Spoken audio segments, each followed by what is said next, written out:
com. Hey guys, welcome back to Vintage Super League. I am joined by a Rich Shellshocked, I believe is what it's called. How you Hey, feeling how's there, it buddy? going? Oh man, that was wow. Dark Petition, huh? That's quite a magic card. It's decent. It has captured a one or two victims. Any thoughts? Anything you want to share about that match? I know there wasn't too much that could have been done that game. Three had the start that you're generally looking for. A clock would be nice, but three Yeah. spheres on turn two. It's a good spot to be in generally. I certainly couldn't complain about how my draws went that game. I had turn one sphere, turn two sphere, and its good friend third sphere. And I was applying pressure, and I got it down to one turn. And I was pretty happy to draw that Tangle Wire, of course. Yeah, the strip mine was huge. Of course, he would have been able to win that turn. Tango Right, Archery would have won that turn, and right. I but felt like I he was found the getting spell. what I needed, and I put him in a position where his only way to win was to be able to Hercules on upkeep and then generate 5 mana out of nowhere and cast Dark Petition.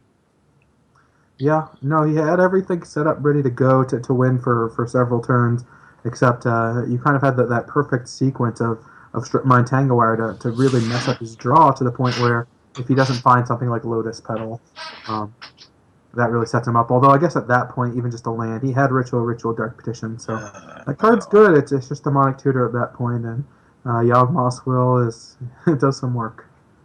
well, I might have been wrong. I've been saying the Dark Petition doesn't need to be restricted, but at the moment, I'm not entirely happy with Dark Petition's ability to be a four of in this format.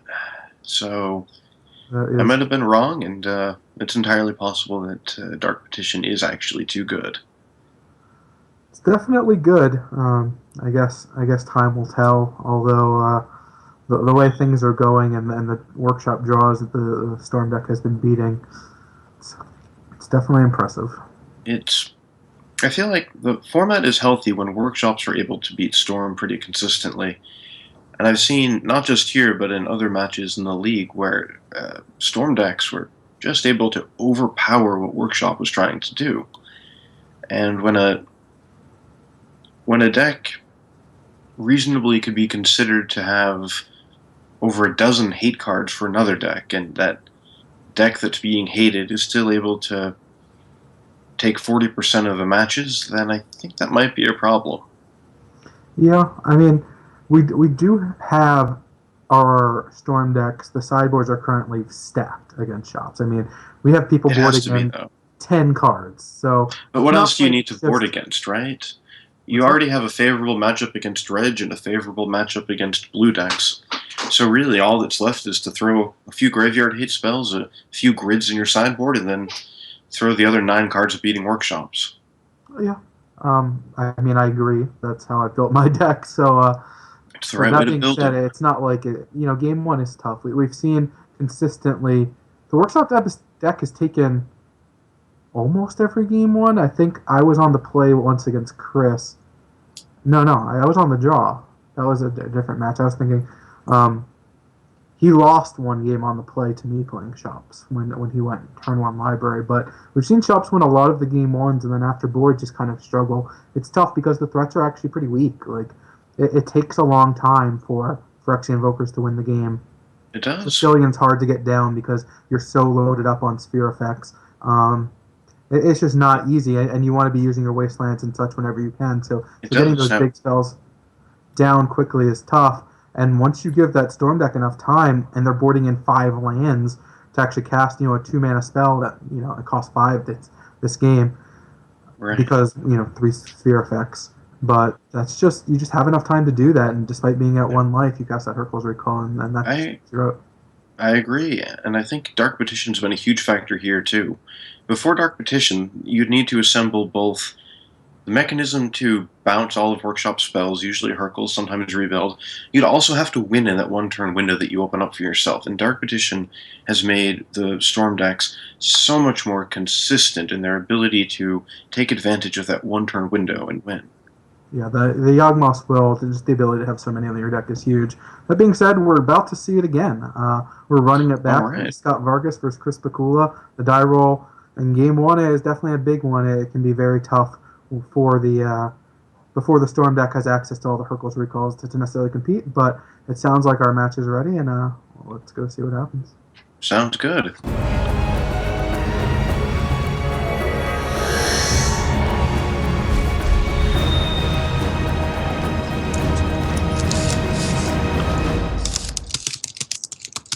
Welcome back to Vintage Super League. We have Luis Scott-Vargas playing Workshop Stacks on the bottom, Chris Pikula on the top. He's playing Dark Petition Storm. This is a matchup we've seen a lot of. Chris has 2 copies of Hercules Recall on his main deck. We see one in his opening hand. That's a nice place to be. That being said, Luis won the die roll, and so only having one land in your opening hand, he's got a dead card in defense grid. Dark Petition can be very tough to cast. Luis can't keep this hand, and I'm not sure Chris can either. Yeah, Luis absolutely can't keep. Chris's hand is so close to being that's a hand for Luis, though. Yeah, that hand. No, that's Chris's hand would be great if LSV had cards that weren't Trinisphere in his hand, but the exact card Trinisphere basically will shut down Chris Pikula's ability to cast any spell this game. I think it's unlikely that Chris will ever play a spell. LSV, not known for being particularly unlucky. Okay, I'll take your word for it. But yeah, turn 1 Trinisphere is just absolutely brutal. If it was a sphere effect, Chris could play turn 1 Lotus, potentially set up to cast this Hercules Recall and maybe win the game down the road. Trinisphere says you're just the odds of you casting Black Lotus is so low. Game 1, Chris has 13 lands in his deck, and 5 of them are fetches. So he's got 8 lands that actually tap for mana, and the odds of getting 3 of them into play to actually cast your Black Lotus is so low. Lodestone Golem's a super fast clock. So Luis actually wins this game in 5 turns, and like I said, I think it's unlikely Pikula casts a spell before that. Yeah, this game's essentially over. Yeah, Wasteland is also just kind of a finishing touch, just 1 basic in the main deck. Chris didn't find a land. He could reasonably scoop here, and it makes sense. That being said, Luis just gets to play Tangle Wire, and then he'll get to waste the Polluted Delta, which will have to be sacked for a swamp. No other land that Chris can play to even build up mana to do anything. Looks like Chris trying to cast Mox Ruby. Tried to play a Mox. Now, as we saw in the last match, against other spheres like Sphere of Resistance and Thorn of Amethyst, you can still play out your Mox and you pay 1 and there's your Mox. But now Trinisphere doesn't even allow that. And Null Rod will make sure it really doesn't matter. So Null basically had a turn 1 kill there, and just kind of finished it off with all the best cards you could possibly have in the matchup. And he gets a lot of cards after sideboard. Luis has, I think, like 9-ish cards he wants to board out. We metagame this Shop's deck to be very good against both Storm and Workshop Mirror. That being said, there's a lot of cards that are good against Workshops in the main deck. Cards like Spine of Ixons and Snaring Bridge are not too hot in this matchup, so those will come out. Chris also just has a ton of sideboard cards. Let's see, he's got 2 Hercules Recall, Empty the Warrens, Chain of Vapor, 4 lands, 3 of them Ancient Tombs, and a Rebuild. So lots of cards there.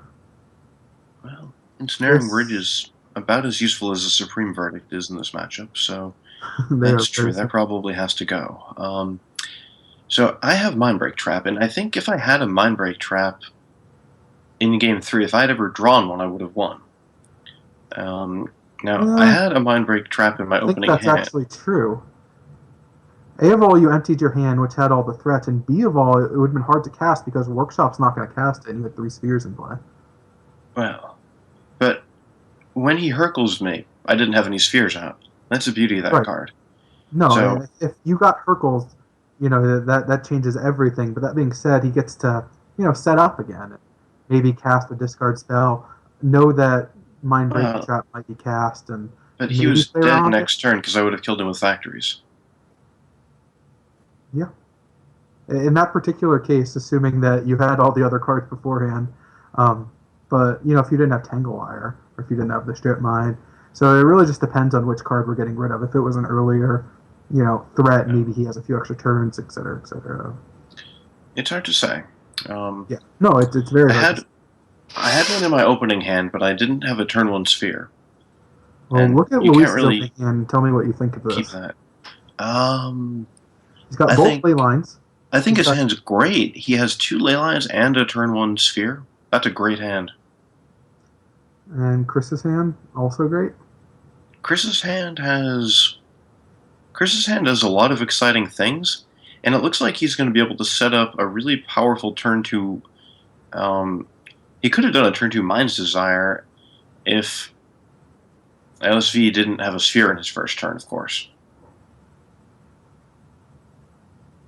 Now, it's interesting because if Chris had Mind's Desire. Tinker, yeah, he could have had a pretty good Mind's Desire. Oh wait, no, that's not a. Oh, never mind. That's Lion's Eye. Okay, never mind. No, that doesn't quite do it. Dark Petition has just become a lot worse with this ley line of the void in play. Yeah, that's true. Just dramatically.